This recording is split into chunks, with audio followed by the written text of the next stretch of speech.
Now, there's also another segment that we're going to be doing every single week, and Jen is going to bring us into that. It's another segment that Mike has, and it is called Guinness Pet Records. Well, that's an interesting one because the Guinness Pet Records of... Well, let's go into the music first. Yes. No one has a dog named Rocky? Isn't that a common name for a dog, Rocky? It is. It's actually one of the most common names for dogs in my practice is Rocky. Rocky? Believe it or not. Yep, absolutely. I want to name my dog Chico.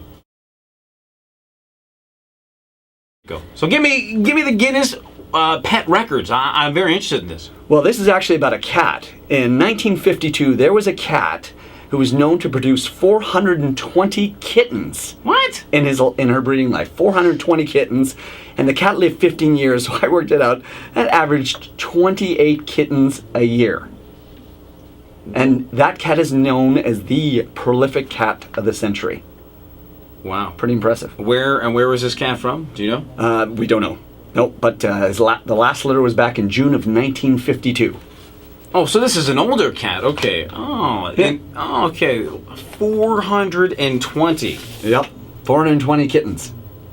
420. Wow. Obviously, when we talked to Bob Barker, we can bring up this fact that this cat had 420 kittens, and Mr. Barker would not pretty much approve of something like that. Absolutely not. Yeah.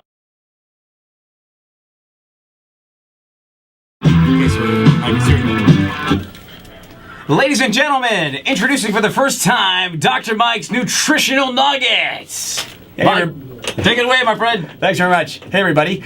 Every week we're going to be giving you these little nutritional nuggets where I'm going to be telling you little pointers to help you feed your pets better. Today I thought I'd do something a little different, and that is talk to you about what you shouldn't feed your pets.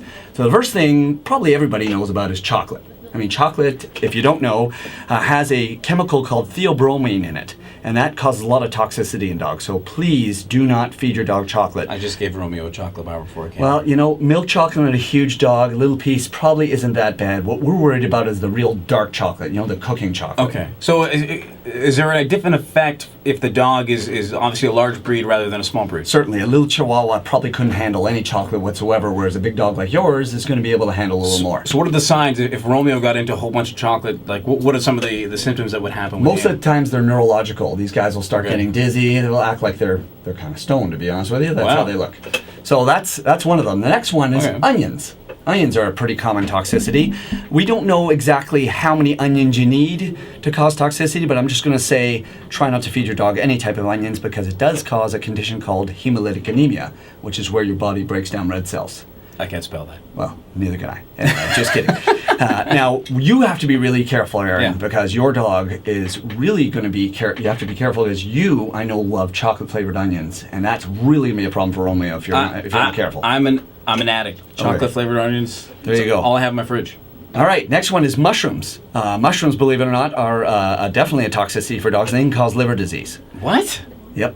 No, not the magical kind, the kind you eat. Well, you talked to Adriana about that, but mushrooms can actually hurt dogs? They can. In large quantities, they definitely can. And guess what else? Grapes and raisins. No. Yes, absolutely. Grapes and raisins have been proven recently, actually, to cause severe kidney disease. And the final one, my friend, is garlic. And I got to tell you, when you get home, do not breathe on your dog because we're going to have to take him to the emergency clinic. So, but explain to me this, the difference between a large breed animal and a small breed animal. I mean, how, for instance, if, say Adriana has a Chihuahua and I have a large breed lab. My lab eats a big thing of chocolate flavored onions and her Chihuahua eats the same exact thing. How fast will I see the results and how fast will she see the results of the dog being sick? Well, in small breed dogs, it happens almost immediately. So if any of your dogs out there or cats ingest any of these things, chocolate, onions, mushrooms, grapes, raisins, or garlic, please call your local veterinarian immediately because we're talking hours, minutes. It can happen that quickly. Really? Yep. Okay, yep, so definitely. Okay, so no matter what, if an animal ingests like a certain amount of these things, it's very important to get them in right away. Absolutely.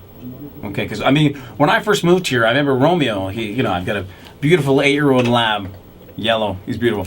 Anyways, he got in. My mother had this one of those chocolate cases with different flavors and toffee and stuff like that. And he came in, and she locked him in the room. My mother's very irresponsible. She locked him in a room, and the dog ate all the chocolate. So the dog ate all the chocolate, and then he went crazy. He was just running around in circles, and he had to go. I mean, that's a normal sign. And I was worried, and I think there was a 24-hour number that I actually phoned up. And I said, what's going on is, he's been poisoned. And they told me, well, he's a big breed. And I still, to this day, am a little bit worried he may have some psychosis effect. And No, you know what? At that point, probably him being hyper was from the caffeine.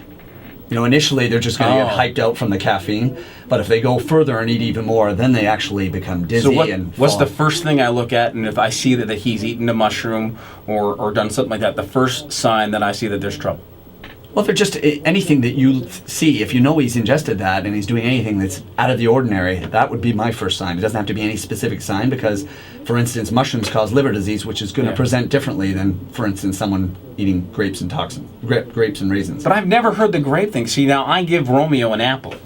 Yep. Now, some people say it's fine. An apple a day keeps the dentist away or whatever, or the doctor away. But I mean, I've been giving him an apple for years. Well, apples are probably okay, as long as you don't do it in heavy-duty quantities. And again, it's just because of the citrus. It's a little tough on their stomach. Not good, yeah. And plus, being a Labrador, he eats anything. Yes. So, I mean, muffins, my mother's overnight cooking. He absolutely eats everything. You have a couple of pets yourself. I do. Tell us about your pets. We have a big standard poodle named Curry, and she's about 7 years old. And we got a cute little Boston Terrier named Dexter, who's 10 months old. Oh. Yeah. So why'd you go with the Boston Terrier? Well, the wife wanted a little small dog, and we talked about it, and we felt that the Boston Terrier would have been one of the better dogs to have with the kids. And the kids love him. Yeah. And it was sort of a complete opposite move from the standard poodle, who's calm and collected. And what's the name? Dexter. Dexter. And who named Dexter? My little daughter Abby and my son Joshua. Oh, Abby, who we've heard on the advertisements, who is very happy that her dad is on the radio. Yep. Hi, Abby. Hi, Josh. The following Animal House radio segment is not Dr. Mike approved. One of the most controversial parts of this program is going to be called Pet Peeves. Now, I'm known from working on radio for the past 10 years. And working on radio, I have things to say that people think, but they're afraid to say them.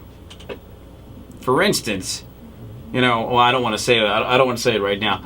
But for instance, there's a lot of different things that I feel. And then when we come back from break, we're going to take a small break. But when we come back from break, we're going to be introducing the Pet Peeve segment when we come back from break. And then after that, you're going to be hearing from Dalton McGinty a little bit about pets and about pit bulls and the issues that we want to know. Once again, the phone number to the radio station and the email to the radio station, if you want to get in touch with us via email, www.animalhouseradio.com. If you want to get in touch with us, it's Aaron or info at animalhouseradio.com. I'm just pulling up the phone number right now for the radio station at CHHA. It's 416-785-0680. That's 416-785-0680. Give us a call. You know what? I'm in a good mood right now. I'm in a very good mood right now. You know what I want to do? Dr. Mike, you know what I want to do? What do you want to do, Aaron? I want to give something away. Okay. What are you going to give away? I don't know. You tell me. Okay, I've got an idea. For the next caller who calls in, we're going to give away a $25 gift certificate for a Hill's Science Diet product. Oh, that's a very good idea. Wonderful. Very much appreciate that. This show is brought to you by Hills, www.feedingisbelieving.ca. We're going to take a break. You're listening to Animal House Radio on AM 1610 CHHA. Next week on Animal House Radio, the Toronto Blue Jays on Celebrity Guest of the Week. From Vernon Wells to Greg Zahn and Cito Gaston, Animal House Radio takes you where you can't be, because we're that good.